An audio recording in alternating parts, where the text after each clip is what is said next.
Sanjay Bhatt sir તરફથી હું જેટલા પણ આમંત્રિત અમારા મહેમાનો છે અને અમારા અતિથિ વિશેષ જેમના શુભ હસ્તે આજની અમારી ન્યૂ ઓફિસની જો આપે આપણો કિંમતી સમય આપ્યો છે એ બદલ સમગ્ર લુમા ટીમ તરફથી મિસ્ટર અમારા લુમા ટેલિવિઝનના director operator Shri Sanjay Bhatt sir તરફથી પણ હું આપ સૌનું હાર્દિક સ્વાગત કરું છું અને માતાશ્રીને વિનંતી કરીશ કે સંજયભાઈ પાસે જે જિંદગીનો અનુભવ છે 21મી સદીના આરંભમાં ઇતિહાસની સ્મૃતિઓને ધૂપ છાવના આકારમાં કંડારવાની અને માનસ જીવનની કેટલી સીમાઓ વચ્ચે આંખ લાંબી ન થઈ શકી પણ સ્ટુડિયોની આંખ બહુ લાંબી થઈ કેમેરાની કાનની સીમા માનવ શરીર સાથે જોડાયેલી હતી એને ક્યાં ગગનથી લાવીને ફરી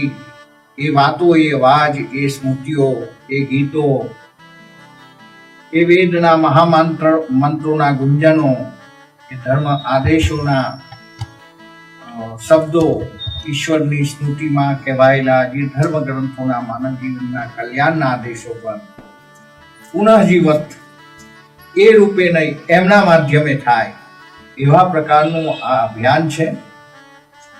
ભલે આપણે શંકરની ત્રીજી આંખની વાતો કરતા હતા એમાં ફક્ત શંકર જ જોતો તો એવું છે ને આ તમે બધા જોઈ શકો એ પ્રકારની આ શોધ છે. તે ત્રિકાળ જ્ઞાનીથી ન થઈ શક્યા પણ આ જ્ઞાનીથી ઘણું બધું થાય છે અને આ જ્ઞાનીની ભાષા જ આપણે સમજી શકીએ છીએ.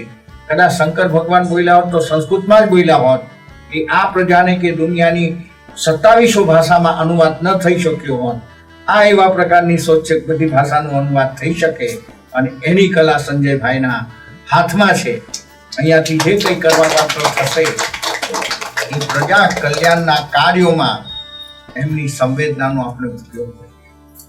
કે આધ્યાત્મિક સંસ્કાર ગ્રંથાવલીના 6 પુષ્પોમાં મારી કલ્પના અનુસારના પૌરાણિક અને આધુનિક અને વૈજ્ઞાનિક ચિત્રો શોધી આપવાનું પાયાના પથ્થરનું કામ સંજીવભાઈ કરે છે અને એમાં એમના નામનો અને નંબરનો ઉલ્લેખ છે.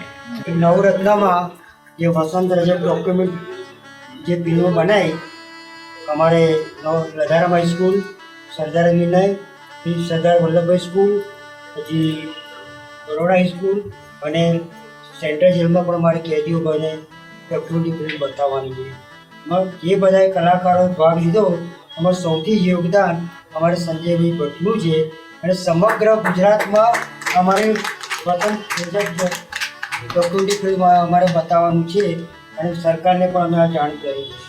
રથયાત્રામાં ભગવાન નગર ચર્યા કરવા માટે આવવાના છે.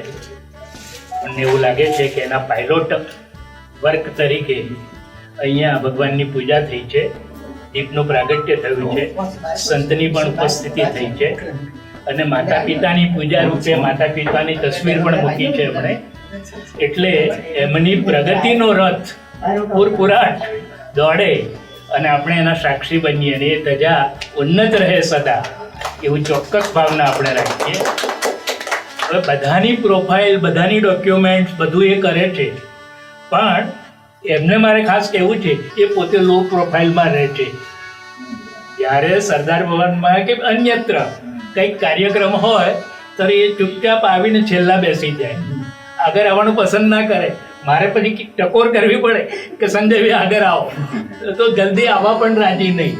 એટલે પોતે પોતાની જાતને પ્રોજેક્ટ કરવાને બદલે અન્યને પ્રોજેક્ટ કરવા એ વધારે પડતી મોટી વાત છે અને એ પ્રોફાઇલ પોતાની લો રાખી અને બીજાની હાઈ પ્રોફાઇલ કરે છે એ બહુ જ ઉર્ધ્વગામીપણાની નિશાની છે.